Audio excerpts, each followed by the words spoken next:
Hello dear students, आज मैं आपके लिए लेके आई हूँ हिस्ट्री का चैप्टर 2 इंडो चाइना में राष्ट्रवादी आंदोलन का उदय। चैप्टर 1 में आपने पढ़ा कि किस तरह यूरोप में राष्ट्रवादी आंदोलन का उदय हुआ और किस तरह वहाँ राष्ट्र के रूप में लोग फॉर्म किए और उन्होंने औपनिवेश की भी स्थापना की। ब्रिटेन के बहुत सारे औपनिवेश थे, उसी तरह फ्रेंच कॉलोनीज बनी, स्पेनिश कॉलोनी बनी, हॉलैंड की कॉलोनी बनी।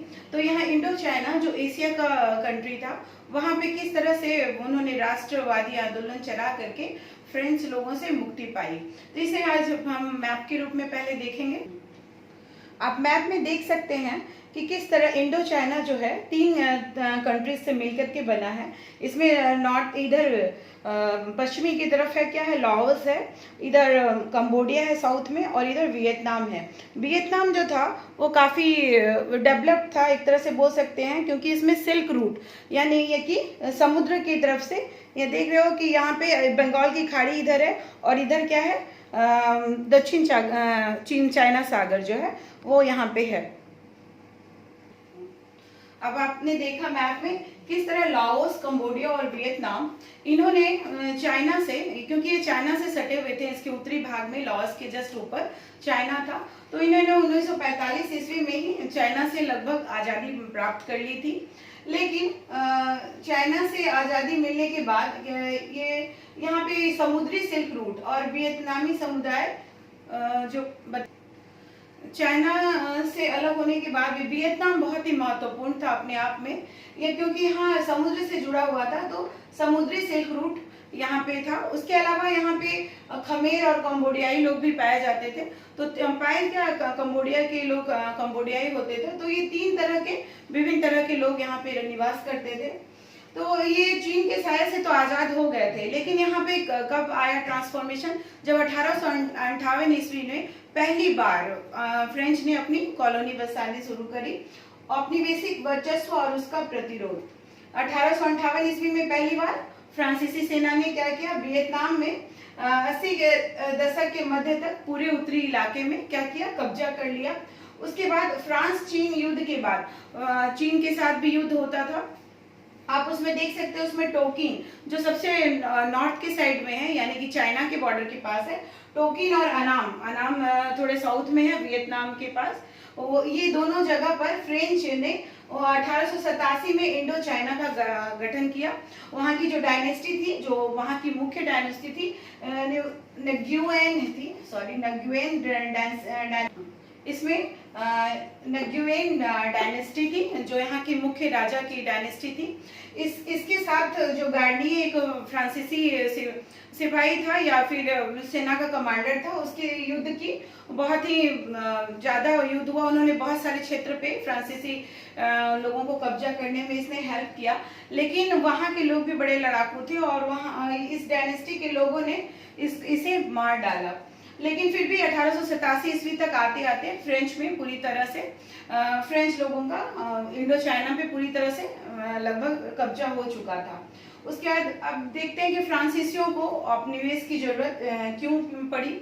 तो हर एक, जैसे आपने देखा कि अंग्रेज लोग भी हर तरफ से उपनिवेश बना रहे थे, तो क्यों पड़ी। सबसे पहला उनका रीजन था कि प्राकृतिक संसाधन हासिल करने तथा जरूरी साजो सामान, नेचुरल रिसोर्स, हम उनकी सारी कंट्री छोटी छोटी रहती हैं और हर तरफ से नेचुरल रिसोर्स जो होते हैं, कोयला, लोहा, जो भी खनिज पदार्थ है या फिर जो उपज होती है, तो उन सब पे अधिकार जमाने के लिए इन लोगों को क्या चाहिए था, फ्रांसीसियों को उपनिवेश की जरूरत होती थी ताकि वो अपनी कंट्री को रिच कर सके। उसके अलावा दुनिया के, उनका ये मानना था अंग्रेजों की तरह कि दुनिया के जो पिछड़े समाजों तक है सभ्यता की रोशनी का दायित्व पहुंचाने किसका है, यूरोपीय लोगों का काम है, क्योंकि यूरोपीय लोग अपने आप को बहुत ज़्यादा सभ्य मानते थे। आप भी देखते हो कि हमारे यहाँ भी कोई अंग्रेजी मीडियम में अगर कोई है तो अपने आप को ऑब्वियसली अपने से सुपीरियर मानने लगता है और लोगों से।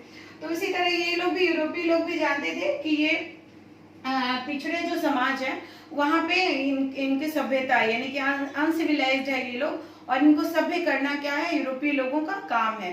तो 2 तरह से, एक तो उन लोगों ने संसाधन की लूट खसोट के चलते उपनिवेश बनाया और साथ ही साथ अपने कल्चर को प्रमोट करने के लिए।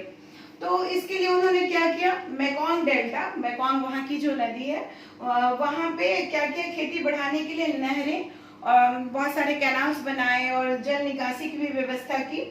इससे क्या हो गया, 1873 ईस्वी में जहां 2,74,000 हेक्टेयर भूमि पे चावल की खेती होती थी, वही 1900 ईस्वी में 11 लाख हेक्टेयर भूमि पर खेती होने लगी और 1930 आते आते 22 लाख हेक्टेयर भूमि पर खेती होने लगी। इस तरह से 1931 तक वियतनाम जो है विश्व का तीसरा सबसे बड़ा चावल उत्पादक देश हो गया, निर्यातक हो गया, सबसे ज्यादा निर्यात करने वाला देश हो गया।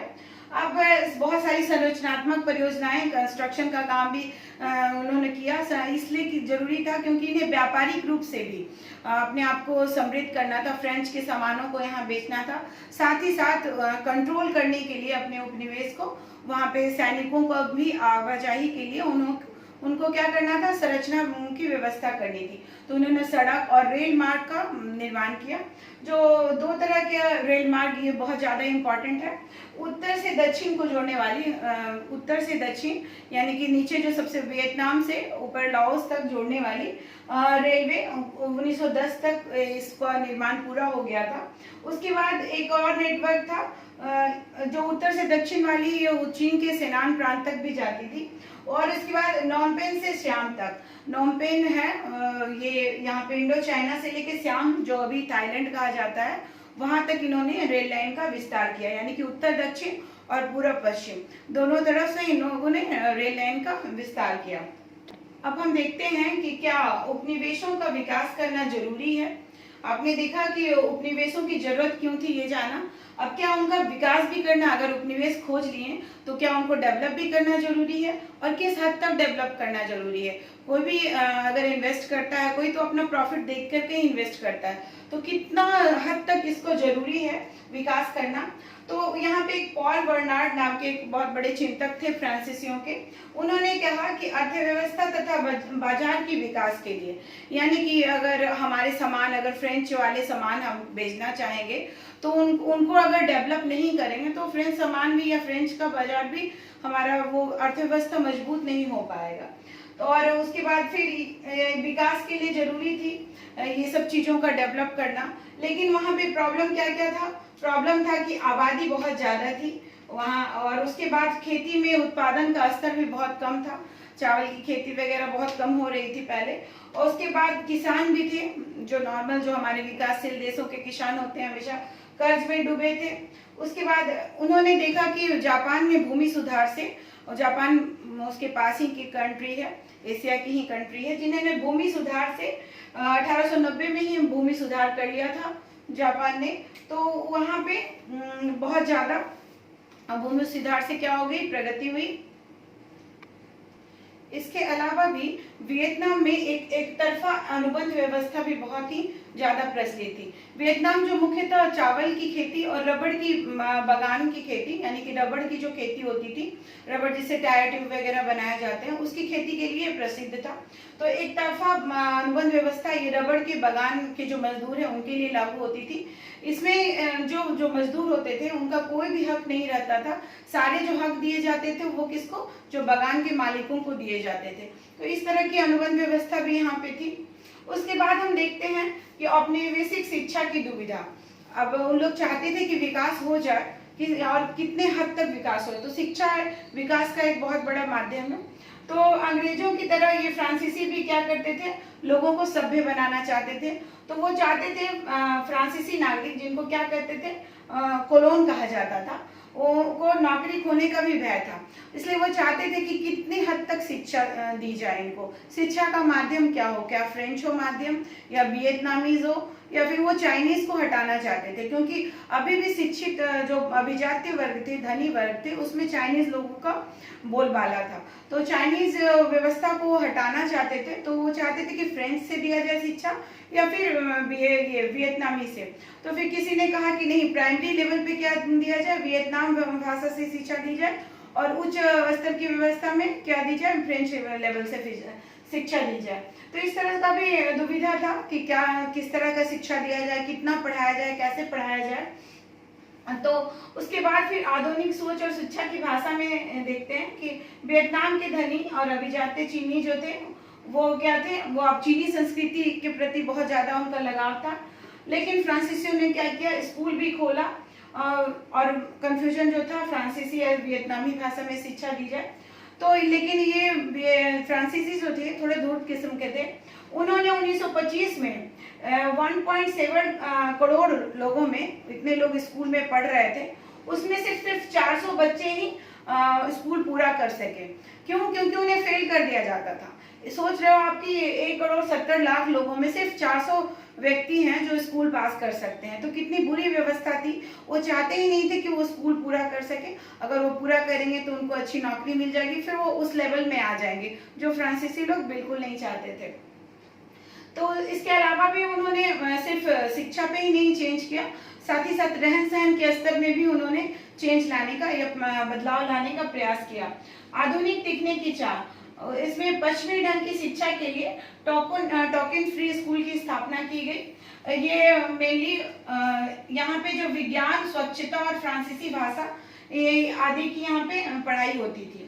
और उसके बाद यहाँ पे बाल कटवाना, वियतनामी लोग बाल बड़े बड़े रखते थे, तो यहाँ छोटे छोटे बाल कटवाना जरूरी हो गया था। उनका एक श्लोक भी आ गया था बाल पे कि बाएं हाथ में कंघा रखो और दाएं हाथ में कैंची रखो। इस तरह से मतलब वो छोटे बाल और अपने ड्रेसअप पे बहुत ज्यादा ध्यान देते थे। टेनिस वगैरह खेलना जो फ्रेंच वाले लोग करते हैं, उन सब चीजों पर ज्यादा ध्यान दिया जाता था। उसके बाद फिर वहाँ ऐसा नहीं हुआ कि लोग यहाँ पे पूरी तरह अपनाने लग गए शिक्षा, तो स्कूलों में विरोध के स्वर।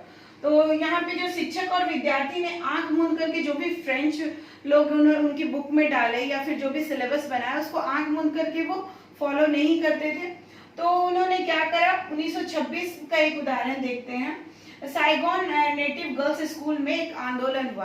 क्या आंदोलन हुआ कि उस स्कूल की एक वियतनामी लड़की फ्रंट सीट पे, मतलब आगे की सीट में बैठी थी। तो वहाँ का जो फ्रेंच लोग ही उसको चलाते थे स्कूल, तो उसके शिक्षक ने कहा कि ये पीछे में जाके बैठ जाओ। तो वियतनामी लड़की ने बिल्कुल इनकार कर दिया कि नहीं, मैं पीछे जाके नहीं बैठूंगी। तो उसके चलते उसको क्या किया गया, उसको स्कूल से निकाल दिया गया। उसको स्कूल से निकाला तो उसके बाद बहुत ज्यादा विरोध हुआ, तो जो छात्रों ने विरोध किया उन्हें भी निकाल दिया गया। इस तरह की घटना ये आंखें खोलने वाली थी। तो छात्र लोगों का बहुत ज्यादा विद्रोह का सामना करना पड़ा और यंग अन्नान पार्टी बनाई गई है ना। और उसके साथ ही अन्नानी स्टूडेंट मैगजीन्स वगैरह भी निकाले गए। तो इस तरह देखते हैं कि स्कूलों में विरोध शुरू हो चुका था। अब कुछ महत्वपूर्ण तिथियां हैं, अब इसको एक नजर देख लें, जो आगे वाले भाग में भी इसकी हम चर्चा करेंगे।